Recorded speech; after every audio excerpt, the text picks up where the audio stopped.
ஏன் என்ன பண்ணாவே? சரி நான் டிசிக்கு ஃபோன் பண்ணுறேன். நம்ம ஆளுங்களை ஸ்டேஷனுக்கு அனுப்பு. தலைவரே, எனக்கு ஒரு சின்ன அபிப்பிராயம். சொன்னால் தப்பாக எடுத்துக்க மாட்டீங்களே? நம்ம மாப்பிள்ளைய கட்சி ஆஃபீஸில் வச்சு அரெஸ்ட் பண்ணிட்டாங்க. திரும்பியும் அவரே எலெக்ஷன் நிற்க வச்சா எதிர்கட்சி ஆளுங்களுக்கு சாதகமாயிடும். இல்லை நம்ம தொண்டர்கள் எல்லாம் செல்வத்தை நிற்க வச்சா நல்லா இருக்கும்னு அபிப்பிராயப்படுறாங்க. செல்வமும் உங்கள் பேச்சை மீறி எதுவும் செய்ய மாட்டான்.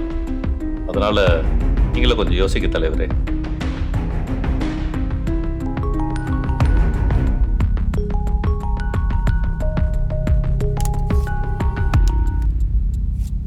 என்ன தலைவரே?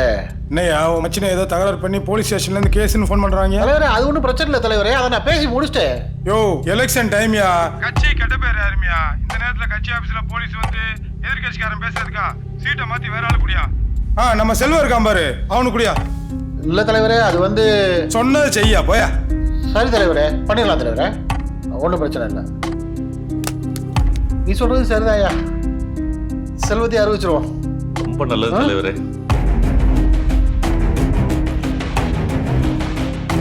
வர சொல்லு. கட்சியில் இருக்க தலைவரோட ஆலோசனை கேட்டுதான் எனக்கு மறுபடியும் கவுன்சிலர் சீட்டு கொடுத்தாரு. அதெல்லாம் சரி, முக்கியமான விஷயத்தை மறைச்சிட்டியே. என்ன மறைச்சேன்? இந்த வீடியோ எடுத்த புள்ள, இந்த பிள்ளைக்கு என்னாச்சு? இந்த பிள்ளைய என்ன பண்ணீங்க?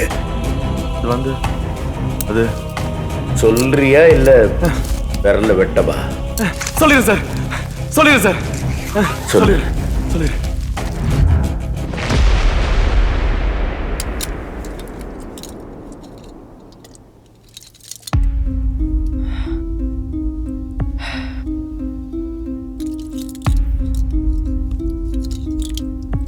அர்ஜுன், இந்த பொண்ணுகிட்ட ஏதோ தப்பா பேசுனியா? எந்த பொண்ணு? நான் எதுவும் சொல்லி. அதான் ஒரு பொண்ணு போச்சே, நீ பேசுனதெல்லாம் வீடியோ எடுத்து வச்சுட்டு போலீஸ் கிட்ட போய் கம்ப்ளைண்ட் பண்ண போறேன்னு சொல்றா. போலீஸ்ட போதா? இவ்வளவு தைரியம் இருக்கா அவளுக்கு? வாடா, தூக்கலாம். என்ன பொண்ணு தெரியாம பண்ணிட்டா, பாத்துக்கலாம் விடு. ஒரு ரூம் பாத்துக்க வேணாம். அவளை சும்மா விடக்கூடாது. எப்படி போலீஸ் கிட்ட போறான்னு பாக்கலாம். அர்ஜுன் வேணாம், உனக்கு தெரிஞ்ச பெரிய பிரச்சனை ஆயிடும்டா. வேணாம்டா, வா நான் பாத்துக்கிறேன். டேய் இது எல்லாருக்கும் பிரச்சனை ஆயிடும்டா. ஐ ப்ராப்ளம். மூடிட்டு பேசாம வாடா. சொல்றத கேளுடா. மட்டும் செய். ஹலோ, ஏய் உன்னை கூப்பிட்டு என்ன கேட்டாங்க? என்கிட்டயும் அதே தான் கேட்டாரு. ஆலாம் தர முடியாதுன்னு சொல்லிட்டேன். நீ என்ன சொன்ன? பத்தாண்டு தானே போறீங்க, வாங்க நாங்க அந்த பக்கம் தான் போறோம், இறக்கி விட்டுறோம். பரவாயில்ல வாங்க. Okay sir.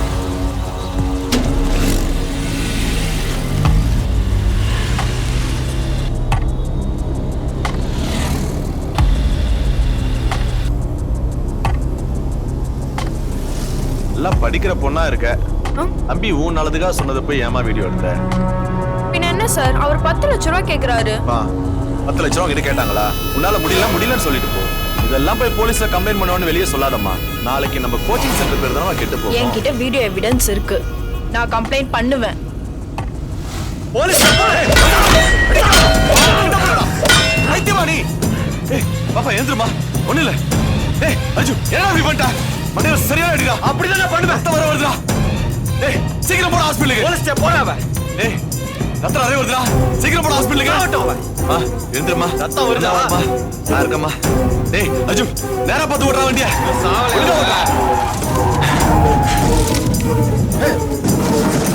டேய் தண்ணி பண்ணு.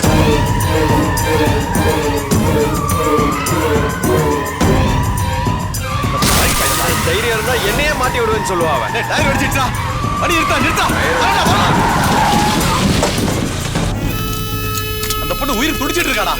ஏய் அர்ஜுன் என்னடா பண்ணிட்டு இருக்க? சீக்கிரம் வாடா. டயரை மாதிரி அந்த பொண்ணு ஹாஸ்பிடலுக்கு கூட்டி போறோம். ப்ளீஸ் சீக்கிரம் வா. ஏய் சீ, நீயே போய் மாத்து. ஏய் என்ன நீயே மனசாட்சி இல்லையாடா? எல்லாம் பரிசு மாமா. சை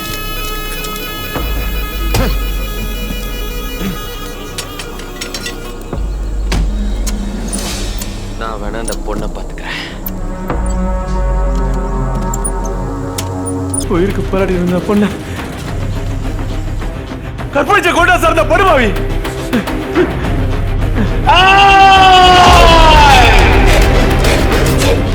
போராடிக்கிட்டு இருக்கிற ஒரு சின்ன பொண்ணை கற்பழிச்சு கொல்ற அளவுக்கு வெறி பிடிச்ச சைக்கோவான நீ பொறுக்கி போயில. பாத்தியா நான் கற்பழிச்சத பாத்தியா?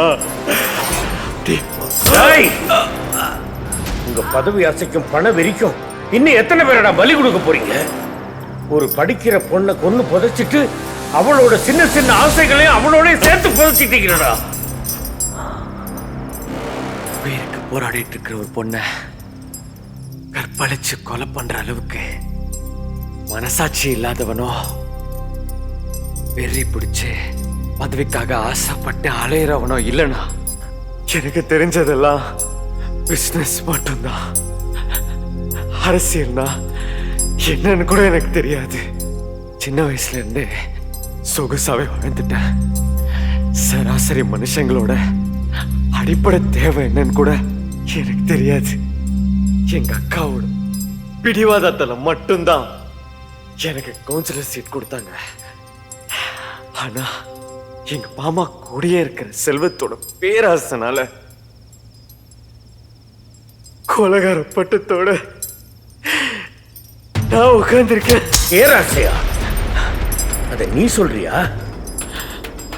அடிப்ப கூறு போட்டு கூவி கூவி வித்தத்தோடு இல்லாம நீ பண்ற தப்ப மறைக்கிறதுக்காக ஒரு அப்பாவி பொண்ணை கொன்னுட்டு அவங்களோட பேராசன்னு சொல்லி தப்பிச்சுக்கலான்னு பாக்குறியா?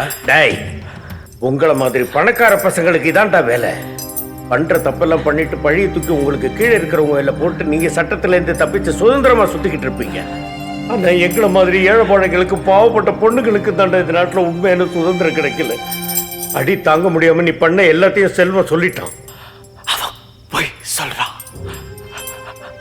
அவனை பத்தி உனக்கு முழுசா தெரியல. உண்மை என்னன்னு தெரிஞ்சா உனக்கு என்னை பத்தி நல்லாவே என்னடா உண்மை? என்ன உண்மை? நீ திமிரா பேசினதுனால தான் உன்னோட 2 விரல் போச்சு. சொல்லி தப்பிக்கலான்னு பார்த்த உசிரே போயிடும். உன்னை இப்படி கொண்டுகிட்டு வந்து அடைச்சு வச்சிருக்கிறது எனக்கு கஷ்டமா தான் இருக்கு. நான் என்ன பண்றது? என் மனசுக்குள்ள 1000 கேள்விங்க இருக்கு. ஒவ்வொரு கேள்விக்கு பின்னாலையும் வலி இருக்கு. அந்த வலிக்கு மருந்து நீ சொல்ற பதில்ல தான் இருக்கு. உன்ன மாதிரி பதவியில் இருக்கிற கவுன்சிலர்கிட்ட என்ன மாதிரி ஒரு சாதாரண அப்பாவிக்கு ஒழுங்கான பதில் வராதுன்னு எனக்கு தெரியும். ஆனா வேற வழி இல்லை. நான் கேள்வி கேட்டுத்தான் ஆகணும். நீ பதில் சொல்லித்தான் ஆகணும். அதனால தான் உன்னை கொண்டாந்து இப்படி உட்கார வச்சிருக்கேன். கேள்வி கேட்கறதுக்கு முன்னால ஒரு முக்கியமான விஷயத்த சொல்றேன். நான் கேட்கிற ஒவ்வொரு கேள்விக்கும் நீ உண்மையான பதில சொல்லணும். தப்பான பதில சொன்னாலோ தப்பி தவறி இங்கிருந்து தப்பிச்சு போயிடலாம்னு நினைச்சினாலோ உன்னோட ஒவ்வொரு விரலா வெட்டுவேன்.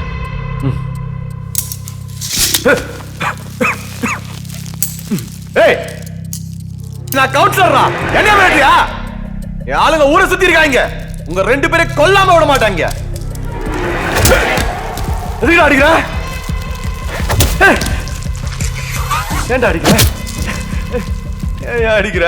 நான் கேட்கிற கேள்விக்கு மட்டும்தான் நீ பதில் சொல்லணும். அது எப்படி ஒரு பொம்பளை புள்ள தனியா இருந்தா உடனே உங்களுக்குள்ள இருக்கிற கொடை வள்ளல் எட்டி பாக்குறாரு? நான் எந்த தப்பான இடத்துலயும் வரலையே. உதவி பண்ண தானே வந்தேன். ஏன் சம்மதம் இல்லாம கேள்வி கேட்கிற? நான் கவுன்சிலர் ஆனது உங்களுக்கு எல்லாம் பிடிக்கல? ஏய், நீ என்ன வேணா ஆவு. நான் கேட்கிற கேள்விக்கு ஒழுங்கான பதில் சொல்லல உணமாயிடுவேன். நேற்று வரைக்கும் ஊரடிச்சு ஒலையில போட்டுக்கிட்டு இருந்த எக்ஸ் எம்பிக்கு டிரைவரா இருந்த நீ எப்படி திடீர்னு கவுன்சிலர் ஆன? அது கேட்க நீ யாரு? நான் யாருங்கிறத நீ போக போக தெரிஞ்சுக்குவேன். உனக்கு இப்ப என்னதான் வேணும்? உனக்கும் பரந்தாமனுக்கும் என்ன சம்பந்தம்? என்னோட சித்தப்பா தான் பரந்தாமன் கிட்ட என்ன டிரைவரை வேலைக்கு சேர்த்து விட்டாரு.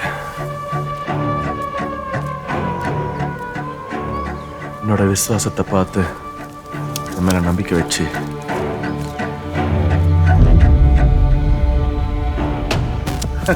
என்ன அவரோட பினாமியாக்கினாரு. Very good. இப்படிதான் இருக்கணும்.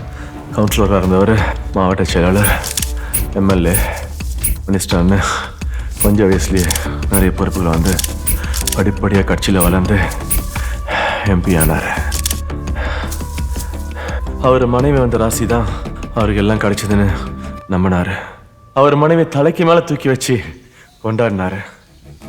பிறந்தாம எந்த சொத்து வாங்குறதா இருந்தாலும், கட்சியில எந்த முடிவு எடுக்கிறதா இருந்தாலும் அவர் மனைவி கேட்காம முடிவெடுக்க மாட்டார். அவர் மக ஜனனிய அவர் மனைவி தம்பி அர்ஜுனுக்கு கல்யாணம் பண்ணித்தர அவங்க முடிவு எடுத்துட்டாங்க.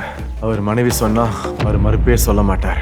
மறுப்பு சொல்றான், அதை பத்தி எனக்கு கவலை இல்லை. நான் அவன் பொண்டாட்டியை பத்தி கேட்கல. அர்ஜுனுக்கு கிடைக்க வேண்டிய கவுன்சிலர் சீட்டு உனக்கு எப்படி கிடைச்சது? அது வந்து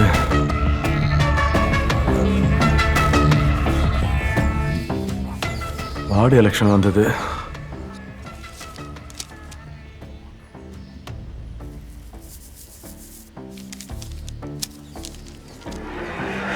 என்ன தலைவரை, வெறும் 20 சீட்டு தான் ஒதுக்கியிருக்கீங்க.